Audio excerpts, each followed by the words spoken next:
You're listening to the Whole Hog Football Podcast, bringing you the latest news, position analysis, and more.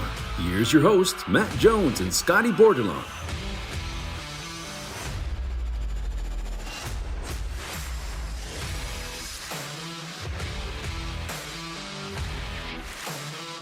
Arkansas plays South Carolina on Saturday at 11 a.m. inside Razorback Stadium, the renewal of what was an annual rivalry for many years after the Razorbacks joined the SEC, but this will be the first time that Arkansas and South Carolina have played since 2017. First time they played in Fayetteville since 2013. Hard to believe it's been that long.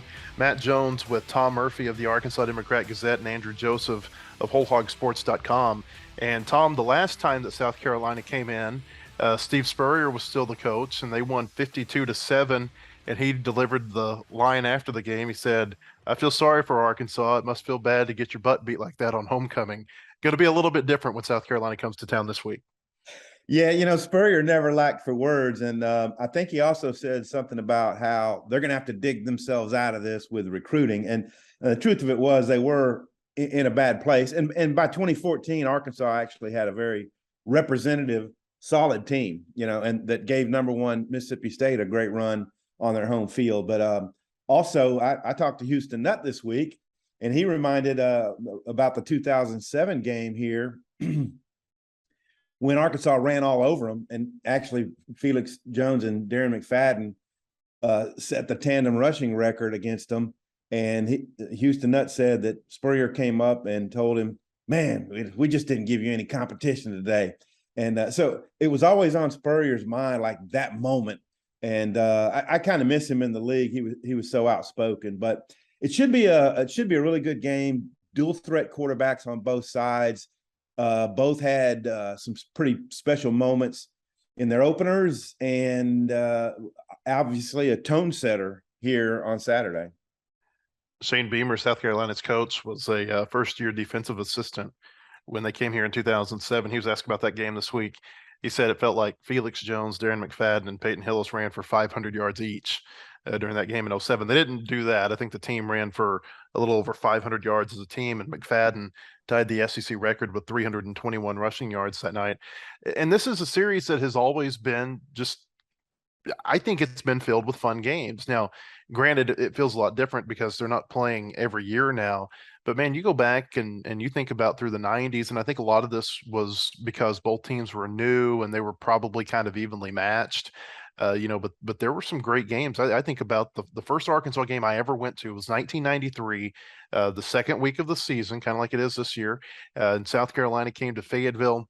Oscar Malone scored a late touchdown for Arkansas, and Arkansas beat what was a pretty good South Carolina team 18-17. And it just felt like throughout the years, the games were – there were some games that weren't very competitive, but the games were memorable more often than not. For various reasons. You mentioned the McFadden Felix Jones game. Madre Hill ran for a school record 6 touchdowns against South Carolina in 1995. There were some times where South Carolina beat Arkansas that probably it was like a coach's Waterloo moment. It was, Danny Ford in Little Rock in 1997 when they lost in Columbia in 2017. I think that's when we all knew what the future held for Brett Beale at Arkansas. So again, it's a really interesting series. I understand why they don't play it anymore, but when you think about 2025 and beyond, when Texas and OU come in, Tom, this is where you're going to start seeing the benefits of that new scheduling format, whatever it may be, 8 games, 9 games, 3 permanent opponents, 1 permanent opponent, whatever it may be. You're going to not see these series be so spread out like they are right now. You'll see an Arkansas South Carolina game at least every other year. Yeah, and it's funny. I asked Ricky Stromberg and Hudson Clark about nobody on the team has played them. Dalton Wagner, I think the longest serving guy, came in the year after 2017, so nobody's played them.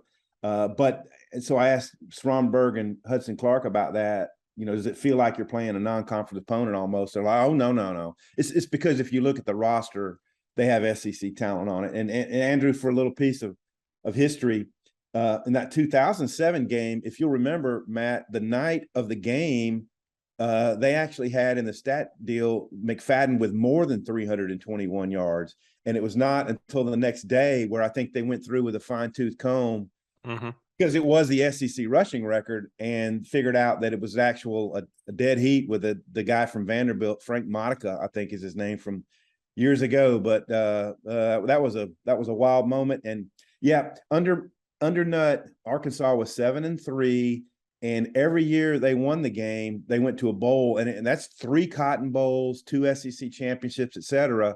And the years they lost to them, they didn't go to a bowl game in 2 of those years, and went to I think the Las Vegas Bowl, with probably a 6-6 record or so, maybe 7-5 in the other year. So you beat South Carolina. If you're Arkansas, that generally propels you into a better season. Yeah, Arkansas lost to South Carolina in 2000. They were 6-5, and they lost to UNLV in the Vegas Bowl. To your point, McFadden, I remember this in 2007 because we wrote this after the game, had 323 rushing yards, and then they went back and they retracted 2 yards off of that total to give him 321. Andrew, the big story this week is going to be special teams. South Carolina, it was a huge part of their win over Georgia State last week. 2 blocked punts. They set up another touchdown with a faked field goal. They kicked 2 field goals. And so you look at the 35-14 game, special teams made up a very large piece to what South Carolina did against Georgia State. It made up the winning margin, quite frankly, for them in that game. We've got Shane Beamer, son of legendary special teams, guru Frank Beamer, who, Beamer ball. You hear Beamer ball? I don't know if you're old enough, Andrew. I don't know if you know the Beamer ball, but man, you guys that have been around it for very long, you hear Beamer ball, and all of a sudden everybody knows exactly what that means.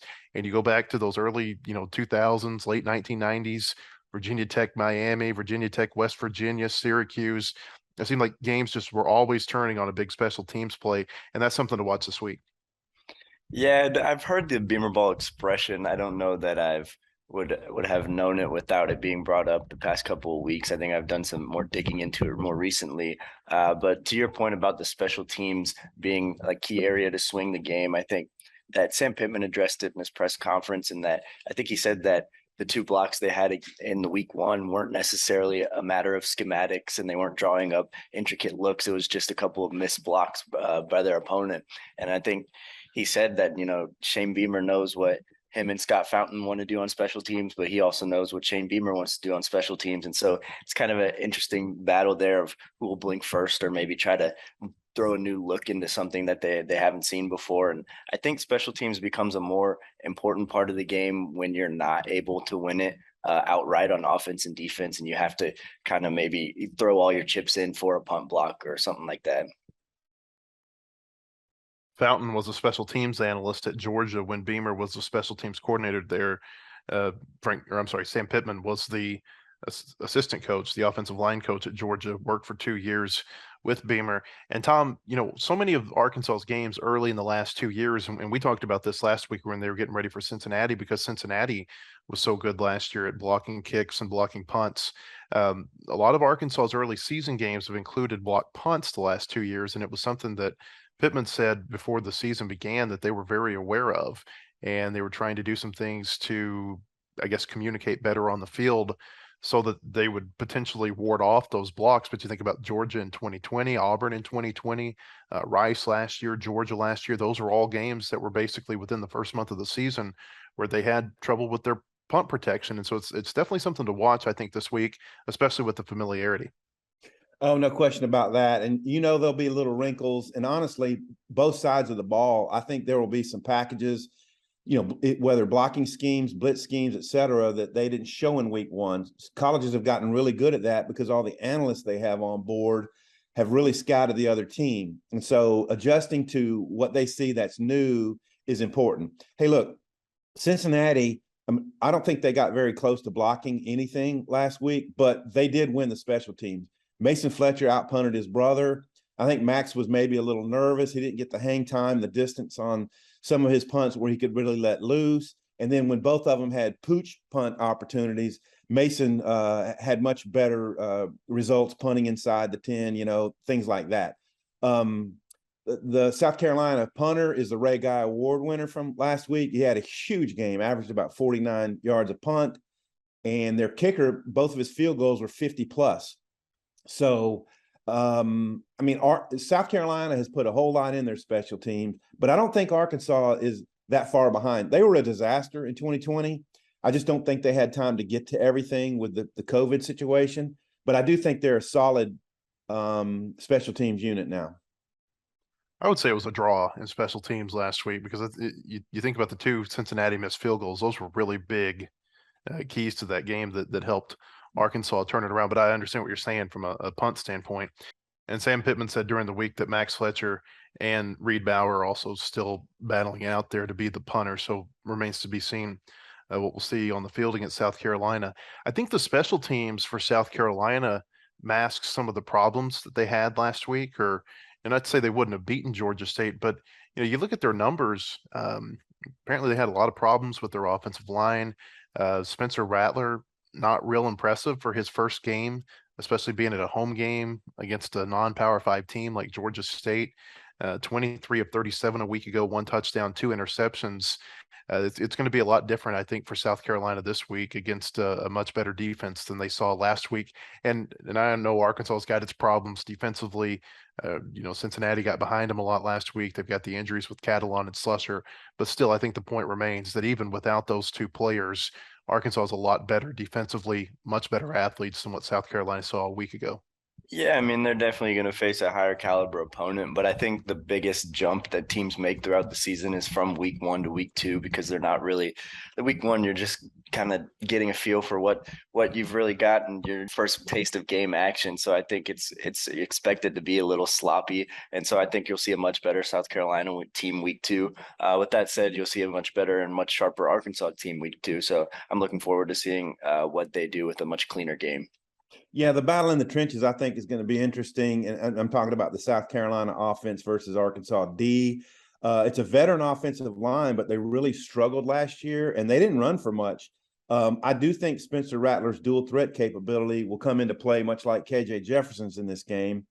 He was sacked 3 times, and he didn't really run a lot. And that's what I mean by I think there's going to be packages that they didn't show.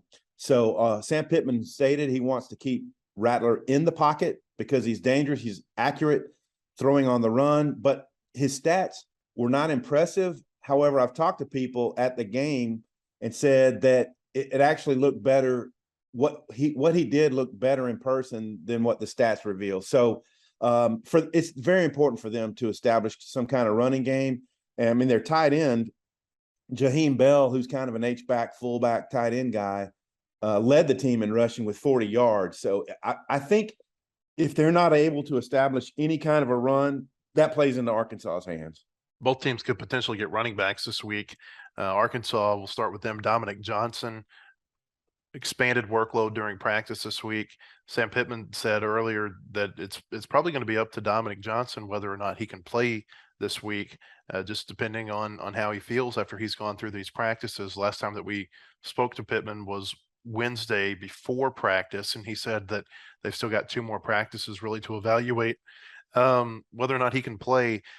Do you get a feel for whether or not you think he'll be added to the offense this week, Tom? And if so, what do you think that does to the running game that was pretty good a week ago with Jefferson running well?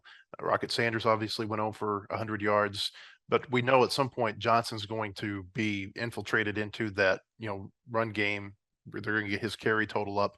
What do you think he might be able to add this week? Well, I think he'll probably want to play. However, if I'm the Arkansas coaching staff, I might give him a series at the most, kind of like Malik Hornsby was in on a series. And we might see him in a couple of series this week. But I just think that they have a good situation right now at tailback. And honestly, when A.J. Green and Rashad Dubinion had touches, they were very productive touches and tackle breaking, making guys miss touches. And you want to get them the ball a little bit more too. We know what Dominic Johnson can do. And what I think might be smarter is if playing very lightly this week and next, or not at all this week, and have him ready to go to be like a hammer in the Texas A&M game if he's ready to go. Yeah, kind of piggybacking off at that point, I think the running back room right now is kind of affording Arkansas the luxury of bringing Dominic Johnson back slowly, just because they have they, like Tom said, they have a good thing going right now in Rocket Sanders and the guys behind him.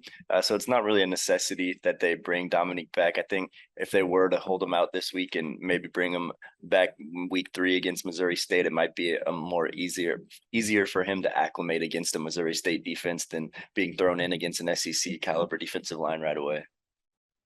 And then for South Carolina, Christian Beale Smith is expected to probably play. He's a transfer from Wake Forest who led Wake Forest in rushing yards and rushing touchdowns last season. He suffered Shane Beamer called it an ankle or foot injury during the preseason and never clarified. So certainly, a lower body injury that's kept him out for quite a while. He didn't play last week against Georgia State, but he could be added to the roster this week. Tom, do you get a feel for if South Carolina is a very balanced team with Rattler coming in? Do you think they're going to throw the ball more? Well, we only have the one game of data with Rattler, and he had some downfield targets. This Antwain Wells, I think he's also a transfer, had a pretty good game, and then they have a deep. Josh Vann was their top guy last year, but he's kind of running second team, so it's. I think they want to have balance, and I think they want to get the ball to Jaheim Bell, who's hard to tackle, and so he'll get his targets in both the run and pass game. But I just think there are going to be packages that Arkansas is going to have to contend with that heavily involve Rattler that they didn't put out last week. If Jalen Catalon and Miles Slusher can't play this week based on practice, it looks like Latavius Brini and Kari Johnson would get more snaps. You think that sounds accurate? Yeah, I mean, well, Kari, we saw him playing the middle safety that is, that was the Catalon spot. So I think both of them might at safety, and then at nickel, Jaden Johnson would get more run, and maybe Trent Gordon as well. The Whole Hog Football Podcast is sponsored by Kendall King. Kendall King is a retail execution company based in Bentonville. For more than 30 years, they have helped leading brands deliver creative POP solutions to their retail partners, design, display, signage. KendallKing.com. That's KendallKing.com. WholeHogSports.com has the largest, most experienced staff of reporters covering sports in Arkansas. Football, basketball, baseball, recruiting, and more. You'll find it at WholeHogSports.com. The website includes up-to-minute news, daily commentaries, and award-winning photography from the staffs of Hogs Illustrated and the Democrat Gazette. For subscriptions, call 1-800-757-6277. That's 1-800-757-6277. Or visit us online today. WholeHogSports.com. Want more coverage of your home team? Download the Whole Hog Sports Video on Demand app. Check out the Fan Zone and get up-to-the-minute videos, podcasts, and features on football, basketball, baseball, recruiting, and more. Search for Whole Hog Sports on Apple TV, Roku, and Amazon Fire at home. And take it with you on the go by downloading it for your mobile device in your app store. The Whole Hog Sports Video on Demand app. Get it today. Welcome back to the Whole Hog Football Podcast. The Hogs Illustrated Sports Club will be back next week with a Tuesday meeting. Casey Dick, the former Razorback quarterback, will be there, and we scheduled this around his off date with Fayetteville High School, but also because Bobby Petrino's coming to town next week. And, of course, Casey Dick played for Coach Petrino in his first year at Arkansas. It's Casey's senior year, and so he'll be he'll be at the Hilton Garden Inn on Tuesday to talk about that experience, also his experience as a coach, all of his experiences playing for the Razorback. If you want to come to that, visit nwadealpiggy.com. That's nwadealpiggy.com, one of our sister websites for ticket information. Again, Casey Dick on Tuesday, September 13th at the Hilton Garden Inn off of Weddington Drive in Fayetteville. Arkansas and South Carolina at 11 a.m. on Saturday morning. The game will be televised by ESPN. Bob Wischusen will be the play-by-play announcer. Dan Orlovsky will be the analyst, and Chris Budden will be on the sideline. The early game is something that Sam Pittman has talked about a lot this week, and I think that he was really influenced, Tom. You were there in Athens last year. Kirby Smart said before Arkansas came to town that they needed a big crowd. They needed a loud crowd to be a difference maker in that game. And I think they were influenced by what had happened a couple of years earlier when South Carolina came in and really wrecked their playoff chances by beating Georgia in an early game in 2019. Now, Georgia had a chance to still get to the playoffs, but they lost to LSU in the SEC championship game. But there was no way they were going to the playoffs as a 2-loss team with that South Carolina loss on their docket. And so I think that the game in 2019 played a role in Kirby Smart asking for the crowd to be there and be loud last year. And then that game last year has certainly left an impression on Sam Pittman doing the same this week with asking the fans to be there early. We know how morning crowds go. Sometimes they can be kind of lethargic, sleepy, late arriving. He doesn't want that to be the case when South Carolina comes in this weekend. Yeah, he did play kind of the Kirby Smart card on that one because Kirby Smart talked it up, encouraged people to come out. I mean, made a big deal out of it. And I think you're right. I think the 2019 game against South Carolina played into that. But also, having been at that game, I will tell you, the crowd was loud and they made plays behind them. But they had the in-house, the mics or whatever, the field PA system cranked up to an unbelievably ear-splitting level, and that played a role in it. It was painful on the ears, but a lot of that was some manufactured noise too. It did get the crowd rolling. We've seen a number of times at Arkansas that the 11 a.m. games, it doesn't provide as much of a home field advantage, and that's not a knock on Arkansas fans or its crowd or its stadium or anything like that. That's the case. It seems like everywhere. That I almost feel like I'm more prone to pick an upset if it's an early game and the road team is the underdog. I almost feel more comfortable picking the road team in that scenario. I mean, you think back to last year for Arkansas, what was their only loss of the season in Fayetteville? It was to Auburn. It was an 11 a.m. game. Doesn't mean it was the 11 a.m. start time that cost Arkansas in that game, but the crowd that day just wasn't quite what it was against Texas or what it was, later in the year for some of the other games. I think the 11 a.m. games make a real I think it makes a real difference in the crowd, the environment that the road team faces, Andrew.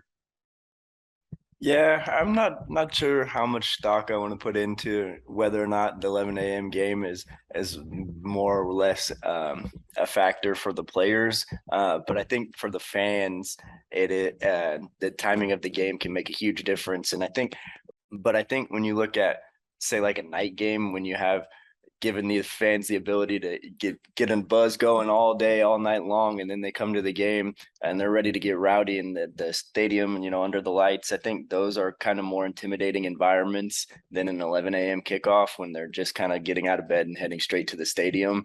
But on the flip side of that, in the morning, with the players wake up and they aren't so sharp either, that noise can definitely play more of a factor. In Arkansas, they scheduled some early morning practices during the preseason to get ready for the 11 a.m. kickoff. Sam Pittman said that they had 6 practices that began before noon during the preseason. South Carolina actually practices in the morning during the season. Shane Beamer said this week, 11 a.m., that's about the time that we're getting off the field in Columbia when given the time difference between the Central and the Eastern time zone.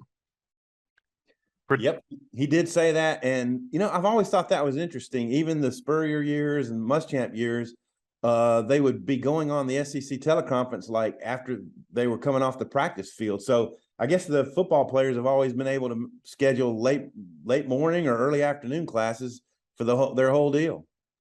Yeah, I wonder if it becomes kind of institutional at some point that, this is how we've always done it, and this is how it's easiest to schedule these classes for the athletes at Arkansas. It seems like it's always been afternoon practices once school begins. Prediction time. Lots of interesting games across the SEC this week. Much more difficult games, I think, to predict than a week ago. And we'll start with one that is kind of sneaky. In Nashville, Wake Forest, ranked to the AP poll this week, goes to Vanderbilt, who's 2-0. Tom, who do you have? I picked Wake Forest. I mean, granted, I think Vanderbilt's a tougher out right now. They're playing with a lot of confidence. And I think Hartman is still unavailable, if I'm right, the quarterback. So I still pick Wake Forest. I just think maybe they're stronger throughout, but wouldn't be a shock at all if Vandy won it. Yeah, I think I did pick Vanderbilt in mine, and I thought I saw something the other day that Hartman was cleared a few days ago. I'm not sure if he's going to play yet or not, but that had me second guessing my pick, and this is probably the game I'm least confident about. Vanderbilt offensively has been really good through the first 2 weeks, but you have to look at the teams they played, Hawaii and Elon, and their defense kind of let them down a little bit against Elon. That was a much tighter game than I think they probably expected after what they had done in week 1 out on Oahu. So I think Wake Forest goes in and win, but it would not surprise me to see Vanderbilt. Another interesting game this week, Kansas State hosts Missouri. This is an old Big 12 matchup, now SEC Big 12. Missouri, I don't know how I feel about them going in there. I do not feel good about Missouri going in there. I didn't feel good about Missouri playing Louisiana Tech, and that was, I mean, they won it, but wasn't a convincing win. It was ugly. They haven't done anything to convince me that my preconceived notions are incorrect so far, so I think they'll go and lose to K-State. That's a good one. This was the pick I struggled with the most. Missouri was a much better defensive team. I think the transfers at linebacker in particular, they look a little bit different defensively. And I struggled with the pick, but I eventually came back and went with Kansas State. I just don't trust Missouri. I don't think that the program's going in the right direction under Eli Drinkwitz. I think that Kansas State is a team that they're kind of like Utah, kind of like Northwestern. They're one of those teams that I don't think they make a lot of mistakes and they wait for the other team to make a mistake and then they pounce on it. They're a much more patient team, and I think they can be very frustrating to play, especially when they're in their home stadium. So I think Kansas State wins that one. A little Pac-12 After Dark action this week. Mississippi State goes to Tucson, Arizona to play the Wildcats. Arizona was 1-11 last week, but both of these teams won in week 1. Mississippi State beat Memphis. Arizona beat San Diego State. Yeah, beating them on the road too. I said I struggled the most with Missouri, Kansas, but it's Kansas State, but I might have struggled with this one the most. And because I picked this game 4 days ago, I don't remember who I picked. But I'm going to try to tap into what I was thinking. And that even though Arizona, I think, is a better quality club than they were before, it's hard to stop that Mississippi State offense for a full game. And I think I picked Mississippi State. I'll go with that. You did. Andrew. Yeah, I've also got Mississippi State. Arizona's going to have to be better than they were before to even keep it a game. If they were 1-11 last year, I don't think they're going to particularly make it interesting. I could see this being one of those really high-scoring games that keeps people up late. And, I think anytime Mike Leach is involved, you just have no idea what kind of game you're going to get, but it's probably going to be pretty entertaining. I think Mississippi State wins because I think they've got a better program right now than Arizona does. But again, it wouldn't surprise me to see a shootout out in Tucson. Alabama goes to Texas on Saturday. It's an 11 a.m. kick in Austin. The Crimson Tide will be there, but the $1 Million Band won't, Tom. That's right. And, Arkansas dropped that big physical deal on Texas last year, and that became the narrative over the Longhorns. So, they've addressed it, but Bama's just stronger throughout. I've got them by a couple touchdowns minimum. Yeah, this game's definitely, I think, more interesting just because of the name value of the schools rather than the product that you're going to see on Saturday. I think Alabama wins in a pretty easy, by an easy margin. Yeah, I don't think Texas has much of a chance of hanging with Alabama. It's interesting, Texas, the game in Fayetteville last year, they play Alabama this year in Austin. I believe they go back to Tuscaloosa next year. It's really a nice blueprint for Texas to really understand.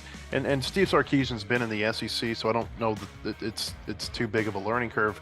But I think they are going to understand after Saturday, just like they understood last year in Fayetteville, they've got to get a lot more physical on the offensive and defensive lines in order to hang with the SEC teams on a week in and week out basis.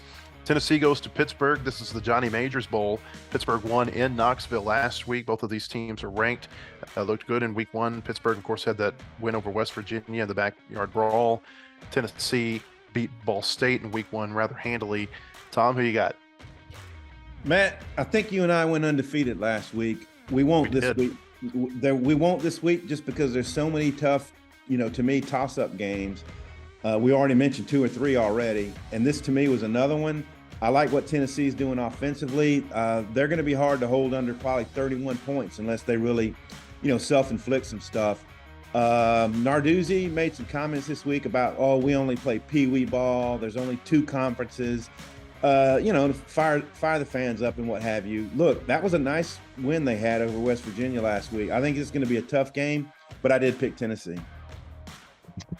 Yeah, I'm also going with Tennessee, and I would probably go with Pitt if they had not lost Jordan Addison, the Biletnikoff winner, to USC in the transfer portal, and then obviously Kenny Pickett to the NFL. So I think those 2 losses are going to be too big for them to overcome.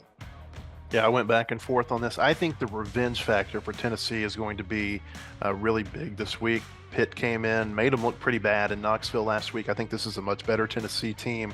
I think they go in and win this week in Pittsburgh. The one that I struggled the most with, Kentucky's at Florida. Florida jumped into the AP poll this week. They went from unranked to number 12. Kentucky ranked number 20 this week.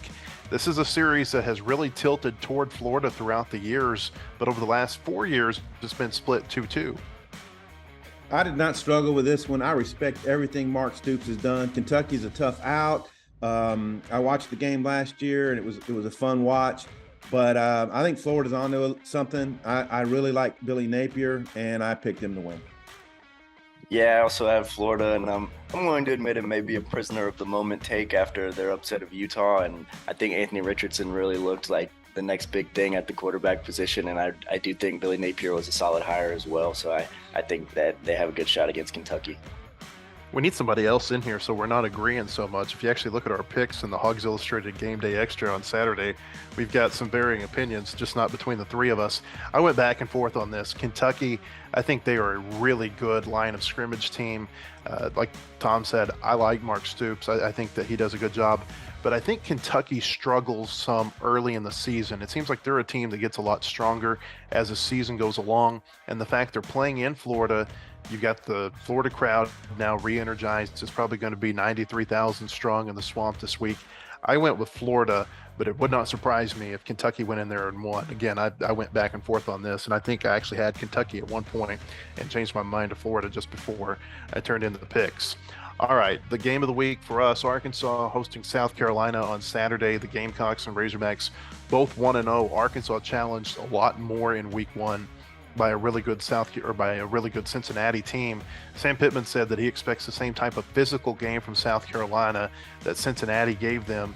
But Tom, do you think South Carolina has the athletes yet to compete with Arkansas, who proved themselves last year with a 9-win season? Well, I think they probably are going to have to make some type of special teams play or other, an outstanding type play to have a chance. I think if it just plays out on chalk, the South Carolina probably doesn't do a whole lot in the run game. I am somewhat concerned about depth on the D line and in the secondary for the Razorbacks, but I've got them winning the game.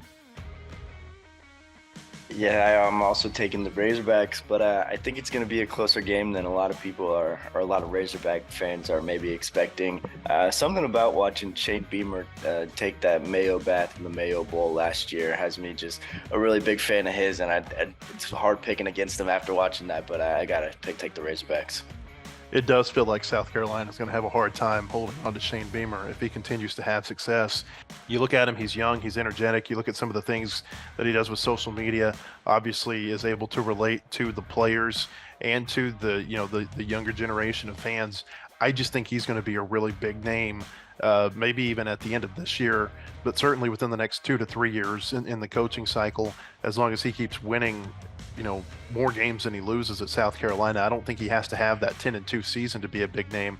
I think he could have a 60% winning percentage, and he's going to be a coach that a lot of people are looking at, given who he's worked for, Lincoln Riley, Kirby Smart, of course, his dad, Frank Beamer. I think he's going to be a big name in coaching searches. But back to this week's game, I just think that Arkansas is going to win. I don't know why, but I look at last week and the competition. Arkansas beat Cincinnati. South Carolina struggled some to beat Georgia State. If it weren't for the special teams plays, and as Sam Pittman said, it wasn't schematic, it was more mistakes on Georgia State's part, that it would have been a much closer game and a much more uncomfortable game than I think people in Columbia would have been okay with.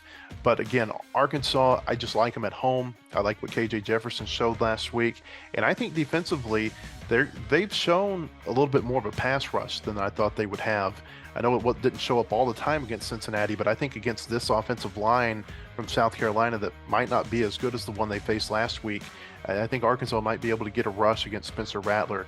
I think that they might be able to make it a long day on him. And I think the crowd is going to show up and give Sam Pittman the type of atmosphere that he's asked for this week. I think that might be kind of fun to watch on Saturday. So I think Arkansas beats South Carolina and moves to 2-0.